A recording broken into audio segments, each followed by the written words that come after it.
What's good, everybody? It's Big Game James, man. I'm in these streets. I'm in these Sunday streets. You already seen the early morning show with me and Mike White on Burgers and Blitzes. Obviously, we talked about the Micah Parsons situation and, at the upcoming game against Philly. But obviously, there's been a big announcement.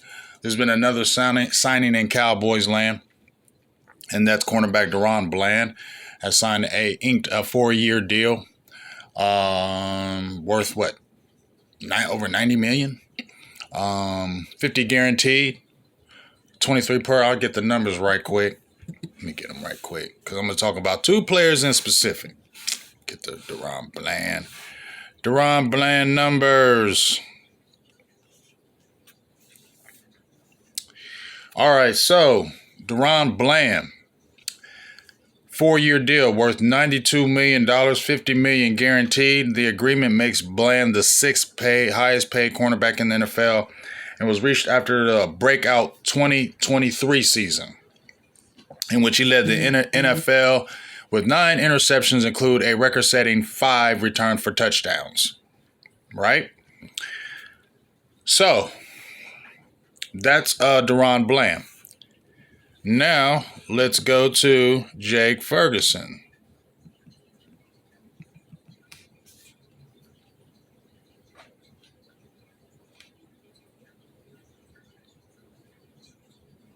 I'm pulling it up here. Okay. Now, Jake Ferguson signed his deal, 4-year deal, $52 million contract extension with a $30 million guaranteed.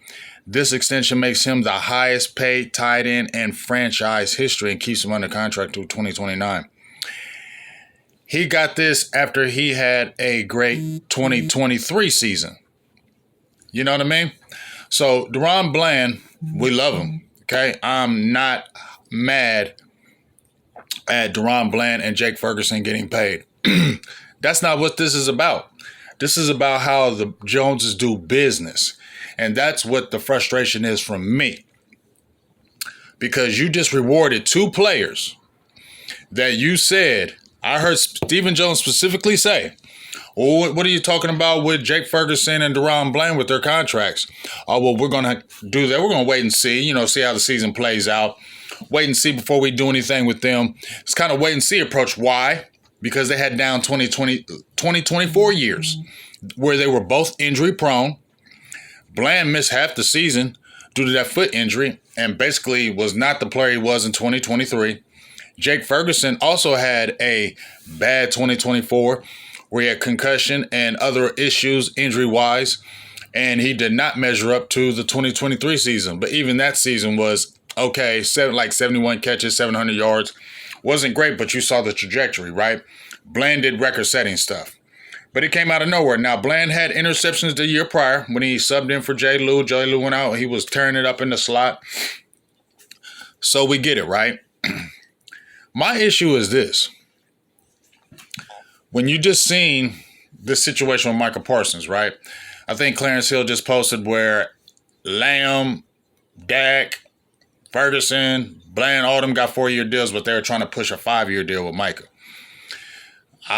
He was balking at it. He got a 4-year deal at Green Bay, got what he wanted. So my whole thing with this is I remember when Jerry Jones was talking about Micah before all this stuff went crazy, Jerry Jones mentioned he missed like 6 games and everybody corrected him. He missed 4 games. So, he did miss some games. He missed 6 games. He was injured, and that's one of the talking points what Micah said, that he felt disrespected when he called him out. Like, are you saying I'm injured? I've been going hard all the time, and now I have a little injury, and you're kind of using that against me? So you brought up the injury thing, Jerry Jones, with Micah Parsons. But you just signed 2 players that had injury-prone 2024 years. They were injury-prone. They were bad years. Both those 2 players had bad years. So you're going off their 2023 production, right? Bland was drafted, 22? Ferguson, 21, I believe? 22, 21? Whole point of the matter is they had injury-prone years. You paid them. You made him the 6th highest paid cornerback. I said, hey, he ain't top 5, but he right there. But you know what? He did something nobody's done. He set records, and Daron Bland's a good player, and I like him. But you paid them guys after injury-prone years. But yet you mentioned, one of the reasons why we hesitate in paying Micah, he was injured. He did miss some games. You literally just played two players that you said you were not going to pay until let's see at the end of the year what happens. When Micah started raising his voice and started talking back, oh, you're not going to keep disrespecting me in the media, talking about my injuries, talking about me, saying these things in the media, trying to negotiate without my agent. You know what? I want to be traded because you keep on playing me. He mentioned the injuries with Micah. Daron, Ferguson, that never gets mentioned. They get signed. And here's the reason why, in my opinion, I feel like that happened. They don't talk. And I feel like this is spiteful. Neither one of them players said anything in the media. They kept their silence. They didn't say anything. And this is what I feel it is with this organization, man. When you open your mouth in this organization, you're going to get it. You open your mouth in this organization, you start saying things about this organization like, hey, I'm calling you out for what you've been doing. I'm calling you out. Nah, Jerry went on the world tour trying to get all the Cowboys fans, manipulate them and paint the picture that Micah Parsons is the bad person. I had a deal on the table for Micah Parsons. It was, we had already talked about him. We sent it to his agent, and his agent was like, no. Of course, I said it before. That's why these players have agents. If they don't know the contracts, they don't know how to work this, that's why they get the agent to do it so they can just concentrate on playing football and I got to worry about all that extra stuff because that's a whole nother monster right there, right? So you negotiating with the player without the agent, that don't fly no more. But you feel like you Jerry Jones and you can do that. You can do whatever you want, right? So you didn't hear Daron Bland or Jake Ferguson say one damn word in the media, but they're hella grateful, right? And I'm not dissing them two players. I understand what I'm saying. You keep your mouth closed, you're going to get paid in Dallas. And I know this goes on with a lot of other organizations. I'm not saying Dallas is the only team, but I'm just saying this is my team that I like and I watch. So I can't speak on other teams in their organizations because I ain't following them like that. So I don't know exactly what they're doing. But I've been following the Cowboys damn near my whole existence.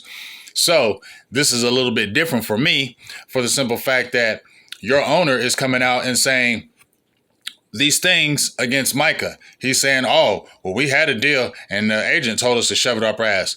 Painting the agent as a bad person. Then you painting Micah as the bad person. All of a sudden when he getting traded, now all of a sudden, now me and Mike White talked about him laying on that the thing in the game, or that didn't look good, and I felt like that was the last straw. But at the end of the day, now all of a sudden we're hearing all this, the podcast. So many players were having problems with him with the podcast, even up to Dak. You sprinkling that out in the media because these Cowboys fans, not all of them is deep Cowboys fans. A lot of them is fair weather and casuals. They're going to latch onto that. Yeah, he wasn't a leader. Yeah, he really didn't do nothing. Yeah, he wasn't generational. Yeah, he wasn't this. Yeah, he wasn't that. But nobody was saying that when he was getting all them sacks, putting all that pressure. You had a game plan for him. I get it. I love to have a defensive tackle as it pertains if you're starting a defense, if you got a strong edge or a dog. If you got a dog defensive tackle, a dog. Or you got a dog edge, I'm going to take the dog defensive tackle over the edge because that defensive tackle is going to do a whole lot more things. It's going to stop the run, create pocket pressure up the middle, and then you can get some good guys on the outside, right? But you actually had a game plan for Micah. The team was better. The numbers showed the team was better when Micah played. He did do things that nobody else had done in the NFL. So now you're downplaying him like, he wasn't all that. He wasn't that. He wasn't that when he was with the Cowboys, because damn sure Dallas wasn't a regular defense when Micah Parsons was on the field. So all I'm saying is I just don't like how once he started talking, we're going to sign Ferguson. He ain't talking. He took a deal. He's happy to be in Dallas because Stephen Jones said that we want to sign players that want to be here. Who was that talking about? You get what I mean? And then when they talk about Dak and Lamb, they brought in Trey Lance before they signed Dak. You think that wasn't against Dak? Oh, you just wanted him to be the second? You had Cooper Rush. You just wanted him to be the second guy? Nah, dog, I don't want to hear that. You bought Trey Lance. Oh, we can get Trey Lance, and let's see if we can bring something out of him that they didn't. And if Trey Lance would have went crazy, oh, yeah, there would have been a controversy. You best believe Jones would have been running his mouth talking right before Dak. But it failed in his face. So you like, we ain't got no other options. We got to do it. You feel me? CeeDee Lamb. They would have did it with Lamb too. But you know what? Lamb sat out. But he could, because you didn't have no receivers. So that's one of the reasons why y'all done played a hardball game with CeeDee Lamb. Y'all didn't have no options. You get what I'm saying? You tried to bring in Trey Lance as a thing against Dak, and it didn't work and fell in your face. So you got to sign Dak because you ain't got nobody to fall back on. You thought the Trey Lance thing was going to work, and it didn't, because you were going to use it against Dak. CeeDee Lamb, you didn't have a receiver. You didn't have no receivers. And then CeeDee Lamb sat out because he's like, I know you ain't got nobody. I can go ahead and eat these fines out, and let's see how you really work it. Nah, they was like, okay, yeah, we're going to have to go ahead and sign him because we don't got no other options. You best believe if the Cowboys had other options, they would have did it. And right before Micah comes up, and he had been talking to the organization about, let's try to get me signed. And then I felt it real peculiar this year coming in. They draft Ezraku. They signed Dante Fowler. They had Sam Williams, Marshawn Nealon. They picked up Peyton Turner. They signed James Houston when Micah was doing the hold-in. They had loaded up that end room prior to Micah ready to come out with the signing. So it just felt like to me that we bracing for you not to be here. We bracing for us not signing you, so we're going to load up on this position. They didn't load up on the receiver position against CD, but they tried to get that Dak, but then it didn't work.